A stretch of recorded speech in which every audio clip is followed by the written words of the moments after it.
Now my pleasure to pass you over to Darcy Norman. For those of you who don't know him, Darcy Norman has over 20 years working in elite sport. Prior to his role as a performance scientist with Kitman Labs, he worked as a performance consultant for the DFB and had performance roles for teams such as AS Roma and Bayern Munich.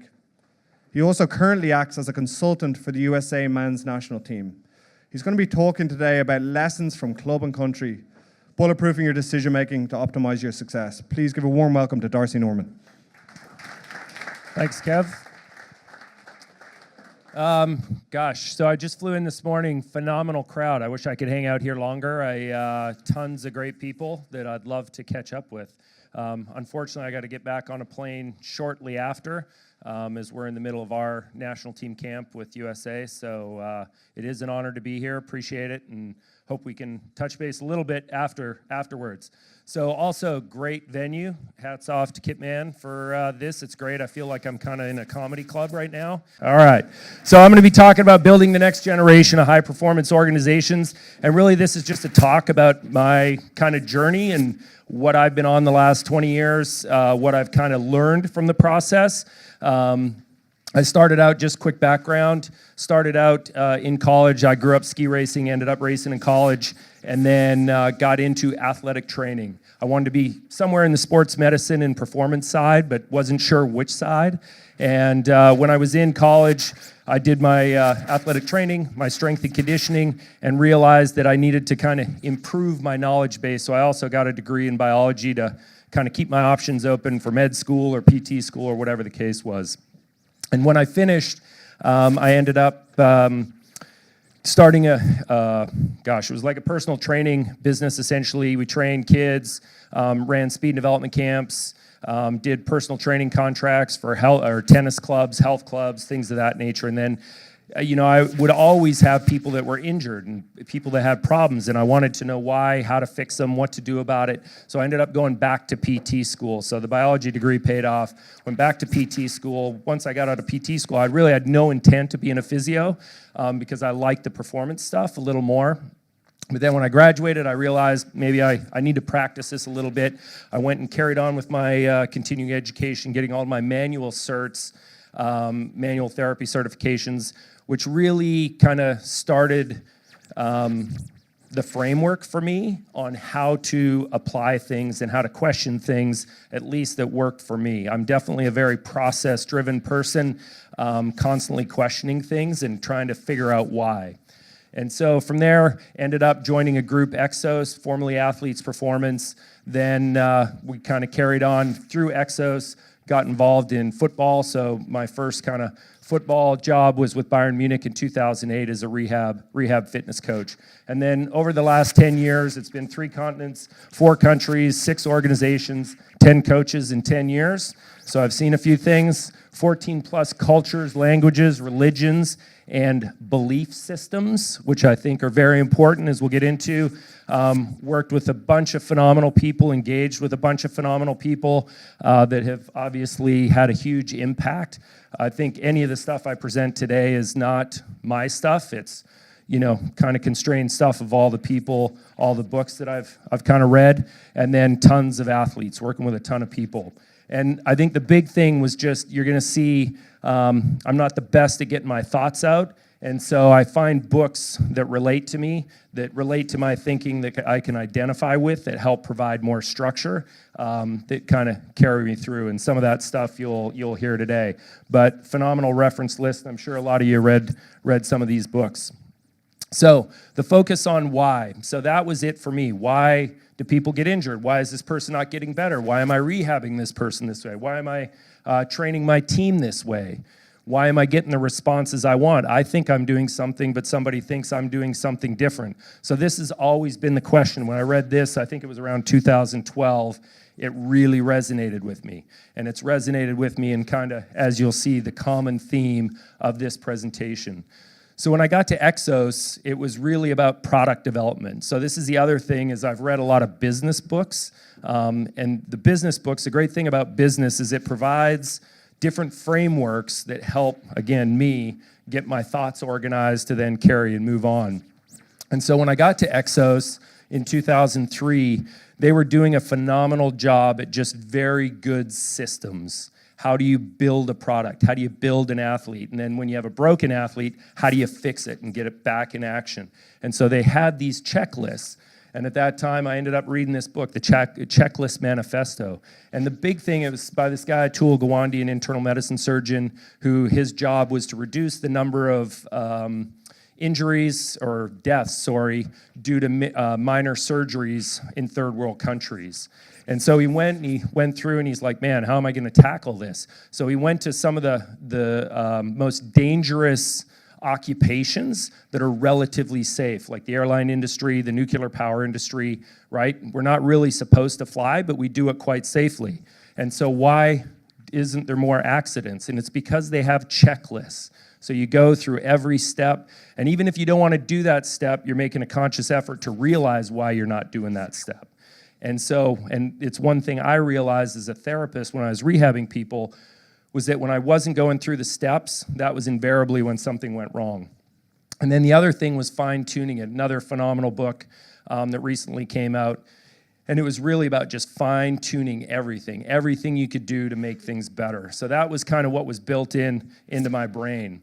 And then I ended up getting the opportunity in Germany and trying to apply it to a sport where you're not trying to necessarily make everything better. A lot of these times, if you've worked in soccer, it's just, hey, we're good, everything's fine, right? So I had to take these systems and trying to apply it to a sport. And hopefully in some conversations with Jo here a little later, she's worked in a variety of these different sports and finding how do you take your systems and adapt them to those. Then had the opportunity to work with the German national team in 2011. And there it was taking those same systems that they had already put in place and even on a deeper level, which I'll get to in a minute. And so when we, in 2014, we obviously had the fortune of winning the World Cup. And one of the things a buddy of mine asked is like, hey, what do you think the difference was in winning the World Cup? What was it? And we talked about all the processes, and I was super impressed by just everything. I mean, we had our systems from the performance side dialed, but everything from the planning, the organization, where we were going next, what we were doing, everything was dialed. And so when we were talking about it, he was like, hey, it sounds like you supply chain managed human performance. And if you look up supply chain management, the definition is the supply chain management is the active management of activities and relationships of a product, athletes, to maximize customer value and achieve a sustainable competitive advantage, right? So it was really just dialing every little piece of that process in.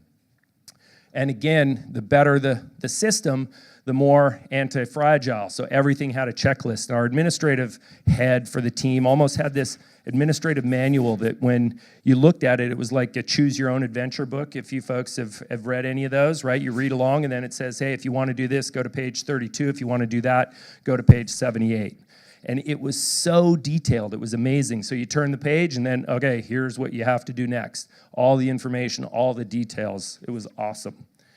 And so in supply chain management, there's 6 different categories, right? So first you have to come up with a plan. You got to know what you want to do, right? It's all laid out, your mission, vision, values, whatever the case may be. Then you have to source your materials, right? If you're building products, it's maybe plastic, screws, bolts, whatever, right? In football or in sports, it's about human capital. Not only the players, but the staff, because the staff is the team behind the team, not just the team. So those are just as important, and I think in a lot of times more important, but obviously can't let our egos get that way. Then you have to actually make the product. This was the time at Exos trying to kind of soccerify or footballify what we were doing there into a soccer system. And then your returns policy. When a product breaks, you got to get it back in circulation so you can start making more money on it. The quicker you get it back into circulation, the quicker you make that money. Then there's the logistics of getting the team there, right? So what are you doing to get that product to the end goal to then win games? So these are the same categories and kind of how I applied them, at least in my thinking, to what I was doing from a training process. And then in 2015, had the opportunity to go to AS Roma, which was it was a club going into bankruptcy, essentially, that was bought by an American owner, and they were trying to get it out. He had this famous saying always, he's like, Darce, there's a lot of great things we can do here in Rome. It's fucking Rome, man. So it's just all the aura around this city is phenomenal. And so when I got there with a couple good colleagues that are here in the audience today, it was like drinking out of a fire hose. It was all the different departments, it was just chaos. So we were trying to pick up the pieces, put in the processes. So did we want to try and imply our supply chain management capacity into what we were trying to do at Rome, right? It's what I knew, it's what was my belief system, so it was what we were trying to do to kind of get the pieces going. And so, again, some more information around this. It's impossible to make effective decisions if every department in your organization measures performance differently. And this is something, when we started picking up the pieces, we realized was really a difference maker in moving forward. And so another definition right out of the book of Council of Supply Chain Management, I just changed the technical words to match the departments in a sports team. That organizations that are not integrated, where operations, media, technical, tactical, medical, performance, nutrition, data science, all have their own agendas and their own performance metrics that do not align with the overall team goals, cannot respond effectively to market changes and opportunities, right? Like this reads like a great mission statement of a team or an organization. And so when we got there, the first thing we had to do, well, it wasn't the first thing, but we ended up getting to where we needed our own kind of mission within our performance team, right? Because the club didn't really have one. And so every department was trying to fend for themselves to make it happen. And so this was ours, that as a staff, we got together to iron this out. And this was on the wall for the players to read, us to read, as a reminder of what we were trying to do every day. And so as we went along, another big piece of this was the data part. And so one of the big structure pieces was to try and collect data. We wanted to be a library for whatever coach, because in my experience, now 10 and 10 years, at that time it was 7 and 7 years, was every coach was a little different. So we wanted to kind of create this reference library. So regardless of the coach that came in, we wanted to be able to pull that book out, open it up if they had a question, and be able to answer and deal with everything and have the best in class information to be able to answer those questions. Because you'll see as we move along in decision making, you run into some problems. So as we went along, I needed another kind of framework to get my head around all this stuff. And Ed and I lived a few hundred meters from each other. Ed Lippy, who was our strength coach at the time there, we would drive a lot of times in carpool. And so we started this little book club because it was about a 40-minute minimum drive to work. And we would just go through these books and look at these frameworks. And he's like, okay, I'll take this one, you take that one. We'll compare notes. If it's good, the other one reads it, and we keep going. And so we ended up stumbling across this book, and I can't remember how it got started. Ed will remember, my memory's awful. But it really solidified. It made the difference between in what we were doing at Exos, the national team. I was focused on the process and the parts. And what this book really talked about was the interactions between the parts, right? You can have the best parts of every automobile in the world, but they're from different pieces of different automobiles. So if you try to put them together, it won't work, you won't have an automobile. And you'll see this in some examples. And so complex systems, the first key is to understand what it is and appreciate it. And if you read any kind of Portuguese soccer literature, they reference it often.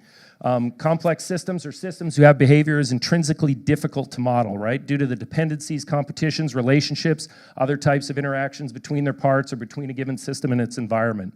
So we ended up in Italy. I didn't know the language, didn't know the culture, and we were trying to get this whole staff group to try and row the boat in the same direction, or as what Jim put up earlier, it's getting the birds all to fly together. And there's some key points to this complex system. One is who's in your system, the personal mastery side of it. Then there is a shared vision. Everyone's got to be rowing the boat in the same direction. It's key, and you got to work on it, and that's where our mission statement came from. Then you have to understand each other's mental models, and we'll talk a little bit about the heuristics and biases. And then to be a learning organization, you constantly got to be questioning yourself, have an open mind. What can we do better after it's done, and what can we prepare for that may happen that we don't know may happen? So if you look up this guy on YouTube, phenomenal videos, definitely a game changer on thinking. So just type in this guy's name on YouTube. He's got a bunch of videos.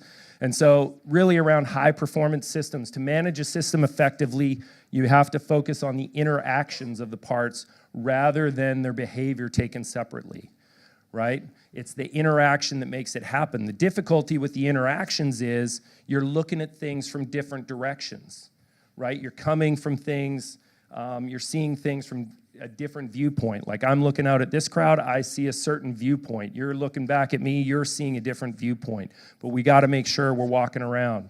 And so as we collected all this information, we had more questions. But we had a hard time kind of finding the answers, because all we got to was getting a database of information, everything centralized, and all we were doing was like kind of weekly reports, monthly reports, daily reports. But it really wasn't giving us any deep information that would help us in our decision making and workflow. Sometimes it would actually just create more arguments because we were just arguing about a number, but we had no context or deep context around that number. And so how we kind of typically see this in a performance team, or how we saw it, was around this complex system where we had to have team goals, and this was the biggest challenge, and around that mission, vision, and values. So this is what we tried to create within our performance team and what the club was trying to create as a common way. And then having all the departments. We were set up as a performance team, and what that included was medical, physical therapy or physios, rehab, sports science, nutrition, strength and conditioning. So it was all around the performance. That was our team behind the team. So the problems with barriers to effective systems is to understand how to optimize the system. How do you need to understand how people make decisions, how the barriers and what those barriers become. Again, very good books. If you ever get a chance to read any of the Daniel Kahneman and Tversky stuff, it's, I think, paramount to read if you're working in professional sports, because it is professional sports, heuristics and biases. We live them every day. And I think there was a great editorial piece from Aaron Kutz around thinking fast and slow and kind of boiling it into a framework around performance. And then what you see in the decision-making process, another good read of how people make decisions and where things go wrong, is this decisive, right? So it's important you take the time, like we talked about, to walk around the problem, but the problem is you need objective information to have a meaningful conversation. If it's just a matter of opinion, it takes a lot longer to get there. And you gotta be more open-minded to understand the other person's perspective. So heuristics and biases, right? Everyone know what a heuristic is? It's definitely been in the news or in the literature lately. Mental shortcuts that ease the cognitive load of making a decision, right? This is what's gotten us through life. This is trial and error is the most common heuristic, is just doing things over and trying to refine it, that process. And then from there you get biases, right? Disproportionate weight in favor or against a thing, a person, a group, a thought, whatever the case may be, but they're in every part of what you do. They're grained in. We all have it. We all use it. We all apply it for good and for bad. The big thing is being aware of it. So this is a great example, these kind of pictures. What do you see? Do you see the face, or do you see the lady walking through the park? This is the bias, and your experiences, your belief systems that lead you to see different things and different situations. So when you go through that book, Decisive, they talk about in the heuristics biases, my bad, there's kind of four main buckets, right? They talk about this bounded rationality. So too much information. So you get too much information, so you have stuff primed in your memory. It's called the availability heuristic. It's used in sales, right? If I want to sell you this widget and I sell you it's going to be $1 million, you're like, holy shit, that's expensive. I'm not paying $1 million. And I'm like, okay, how about 800,000? It's 200,000 less. And you're like, oh, might be a deal. And so if you set people high, right, then coming down a little lower, it still might be a good price for you, but not for the other person. So setting that, and that's used all the time in our day-to-day. The other thing is if you buy a car, right, all of a sudden, say if I buy a Toyota Camry, all of a sudden I see a lot of Toyota Camrys floating around, right? They're the same. They've always, sold a lot of cars, best-selling whatever car, but because you're sitting in it, you're seeing it more and more. It's more in the front of your brain, so you have to be aware of those things. Things that happen that are bizarre, funny, striking, when something changes, or when we have confirmations of our beliefs. You see something happen, you're like, yeah, that's right, that's what I believe. Hands down, that's how this thing's going down. When you have not enough meaning in the data, you create false patterns, right? You see things in numbers that aren't there, that aren't statistically there, and you have to be aware of it. Generalities, stereotypes, all kinds of things. When you have not enough time, we assume we're right? It's our ego talking. Another great book, Ego is the Enemy. Write it down, it's phenomenal. Focus on what's in front of us, then that's in our brain. We're not thinking about what is happening behind us. Least risky choice, right? That happens in sports all the time. We're definitely going to take the least risky choice, because if we go risk and it turns out bad, we're screwed. Favor simple things over complex systems. We're all super busy trying to get a lot done in a short period of time, and so we'll always take the easy route, right? Like if I say, hey, there's a pot of gold up here, first person to get here, Domsey is not going to run out the door, through here, back around to try and get on the pot of gold. He's walking on all those tables, and he'll beat everyone to the front to get the gold, right? So we always path of least resistance. And then when there's not enough memory, editing memories down after the fact, right? We consolidate things. We take all the white noise out, or what could be the white noise, and we consolidate into a simple story. And that ends up can be a problem, because you forget little details, or you manipulate those details to your belief system. So read this stuff, because it is important to have on the front of your brain when you're having conversations, when you're making decisions. So they talk about these kind of 4 components to decision making. You have to have a choice. You have to analyze your options of what I'm going to take. I have to make the choice, and then I have to live with my choice, right? I have to be responsible for it. I can't point the finger at anybody. And so there's 4 places at each of these points where things go wrong. First, you have a narrow spotlight. We tend to think when there's a choice, it's either this or that, one or the other. And so opening your brain that there could be more options. Why not this and that? You got to ask, right? If you don't ask, you don't know. When you analyze your options, this is where you run into confirmation bias. And the difficult thing about this one is science facilitates this, right? If I have an opinion, I can go find papers to back my opinion. But it's important that I then find other papers that go against my opinion, to look at the other side. Because like I said, it's easy to support what I want to say when I want to say it. You have to make the choice, and this is where we get into the sunken cost fallacy, right? You make a choice, you're owning that thing, right? It's your choice. It's got to be what you want, because you don't want to be on the negative side of this. And then you have to live with it. So then there's another bias called the overconfidence bias. We're like, yeah, that's right. My answer was the right answer, for sure, guaranteed. And maybe it's 2 years down the road, and you're like, don't quite know what I knew then, or what I know now, what I knew then, and I would have changed a lot of things, right? That's common when people are up here talking. If you would have done what we knew then, we would have been in a much better place.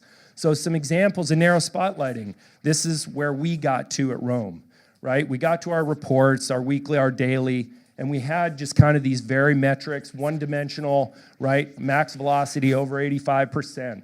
Distance, acute chronic ratio, we can talk about that topic all day long, right? Greater than 1.5. What's the number? Who knows? Acceleration, standard deviation, right? It's very myopic. It's just these basic pieces, limited metrics, isolated calculations. Like, who's to say it's a max? Maybe it's an accumulated number. It's a sum. We don't know, right? It's our bias that's picking this. Obviously, we're going through science to help us, rationalize this stuff, but it takes time. And so looking at how do we expand those options and using a multivariate approach where we can take the bias out of it and have unlimited metrics. Who knows what metrics are important, right? We're looking at what everyone wants to tell us, but we don't know exactly.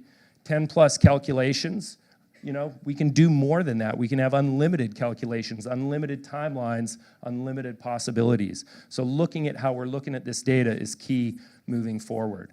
And so here's an example of confirmation bias with the acute chronic ratio, right? If you look at this, how many injuries or how much time spent at these various acute chronic scenarios, right, it looks like, oh, this 1.2 is where stuff starts to happen. But when you divide it by the actual amount of occurrences at that time, it's really a 1.6. So you could be shutting people down early where they could get a lot more. And those examples, more and more as we work with teams, we're realizing that it's actually not less. You need to do more, but just in a smart way. The other one, we just produced a paper with Luke Bourne, Patrick Ward, and myself around some confining variables around acute chronic, like schedule congestion has a direct relationship to your acute chronic ratio. So even though you think you're controlling it, you're not necessarily controlling it. Your schedule is controlling it with your fixture congestions. And so it's important to understand what are all those variables. And it's kind of like that correlation causation, right? And Luke used a phenomenal example, is that there's a high number of drownings that happen when ice cream sales go up. It's like, oh, that's interesting, right? And it's not that ice cream sales are causing drownings, it's that they're both happening in the summertime, right? You eat more ice cream, you get in the pool more drownings. But they're not a causation. They're correlated, but not a cause. The short-term emotion. So this was a real example with the team we worked with. So they had a new coach come in that was doing a lot more high-pressing offense, a lot more high-speed running. And so the sports science team was nervous that, hey, we got to shut these guys down because we're worried they're going to overdo it and get injured. So staff were limiting players to 1,500 meters of high-speed running to avoid fatigue. And what they found is they reached out and said, hey, can you look through our numbers, see what we're seeing, or confirm what we're seeing? So they, took a step back. And what we found was that, they had 10% risk of injury there, but actually the more they did, the more resilient they became and the less injuries they had. So that was a great example of where they were able to take a step back, separate their egos from the situation, evaluate what was happening, and go from there. Another one on the overconfidence bias that we see all the time, and this is kind of prepare to be wrong. So one tactic to use here is, what would you do when you make the decision? What would you do 10 minutes from now? Would you feel the same way 10 hours from now, 10 days from now, 10 years from now? So kind of go through that mental process. Because again, what we see with a lot of data that we think the numbers are important, when you go through the information, that a lot of times some of the numbers, only 25% in this case, were statistically relevant. The others weren't. Now that's not to say that you don't collect all the other numbers, because you need volume of numbers and may down the road show relationships. So I'm not saying don't collect stuff, but it actually provides a feed forward. Because if you have direct correlations on these things, A, it helps you focus, but then it provides incentive to keep moving forward. So that was a big reason when after AS Roma, when we decided to come back to the States, that I wanted to join forces with Kitman, because it wasn't just an athlete management system. They were actually trying to do something about the numbers. And one of the big things that Stephen was showing me of where the technology was going was in this kind of univariate analysis tool, right? That you could take your numbers, look at one-to-one relationships, see where the statistical relevance were, set alarms, and carry on. The difficult thing was that after a while, right, like you're like, oh, I want to check this. You check it, okay, yes, no. Was there a statistical relevance? And you kind of wean it down, and then you go again to the next thing, and it took a lot of time, right? Like you can just ask yourself question after question after question. And that's where Stephen was like, hey, we're doing some great stuff, but we realized this isn't actually that good, right? Like this is just the one-to-one stuff. It's this stuff that's really important, the multivariate, like we talked about earlier. So now there's systems, right, with machine learning that we can take all the data, put it into the system, look at any kind of sum or calculation on any kind of timeline to see what's relevant or not. And then say, okay, we want to look at a particular injury. So we can lock that down, sweep the data, see what metrics are relative to that injury, and then it keeps going again. Lock that down, look at another set of metrics and see what's statistically relevant. And it keeps going until there is no relevance any longer. And then you start to see what the percent risk in those situations are. So now you can make more effective decisions. So when the coach says, hey, what's the chance this guy's going to get injured? It's 48% chance he may get injured in this situation. Now he can make the call, right? And you can have a more contextual, situation. And then what you see on the back end of this is you can start setting alarms and adjust your training accordingly. Do we want to take that risk? Is this guy a high producer or this person a high producer? And so on on the high producer, we don't want to take that risk. If we give him a day off or we go a little lighter, that's okay, because he's been playing a ton, he'll get back into the swing and we'll keep it going. Or, you know what, we need this guy to play, we're okay with that risk, we want to move on.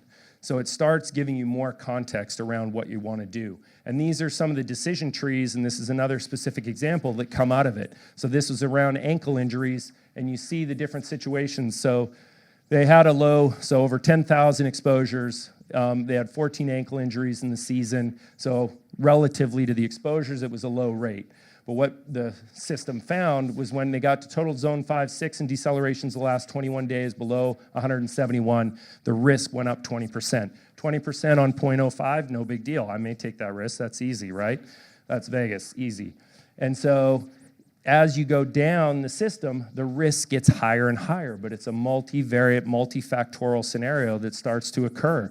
And the good thing about this is now you can start intervening. If I just add in a week more deceleration work, then what it showed statistically is that there was no relevance there, right? So you break the cycle in the moment. The other part about this, right, it's kind of like if you guys have seen Back to the Future. I keep dating myself on some of my analogies. I got to upgrade them. But when they were going in Back to the Future, right, they were changing the future by the decisions they were making. And so as you change the future, your numbers change. It's not an absolute system. So you got to keep going back and formulating and looking. And as you'll see, that's how we end up going. So the traditional high performance, I think everyone in this room would agree to that we're all doing, right? We want to have, what are we trying to do? What's our mission, vision, values?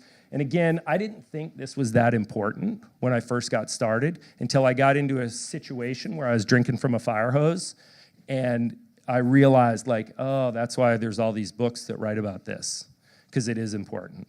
And if you read a book, Good to Great, you'll see the great organizations have very clear mission, vision, values, and they stick with them, and they hold themselves accountable, right? So then we have our various departments. On top of that, when you go into your departments, you're constantly doing this gap analysis. Where are we today? Where are we going next? Then we come up with a plan on how to get there. Then we make that decision. But then we run into those same issues around the decision-making process. So what we're trying to help people do is, with the multivariate analysis scenarios, is evaluate then the decision-making. Is that giving you what you think you're getting, right? So that you can then refine your scenario and continue to go. And that's where the learning, the quote-unquote learning organization stems from. It's this constant refinement of getting these pieces in place. The hard part, right, I think this is relatively easy for a lot of people in this room to understand this piece. It's getting the party started down here that's also critical, because you got to get this momentum going before you can even get there, right? We needed to collect data at Roma before we could help understand those scenarios. So that's kind of where I've been in a nutshell in a 20-minute, 30-minute talk that hopefully gives you some insight and some ideas on what you can take back. Currently, I just started with USA, which I'm super psyched about, because we have a coach that thinks this way, not only technically, tactically, but very culturally, mission, vision, values, all those pieces. So when this opportunity came up, I jumped at the chance, and hopefully be able to come back in a year and give you some learnings from this and what we're trying to apply, because we are taking all these things and trying to put them in real practice day to day to continue to upgrade the situation and keep it going. So thank you for your time. Appreciate it.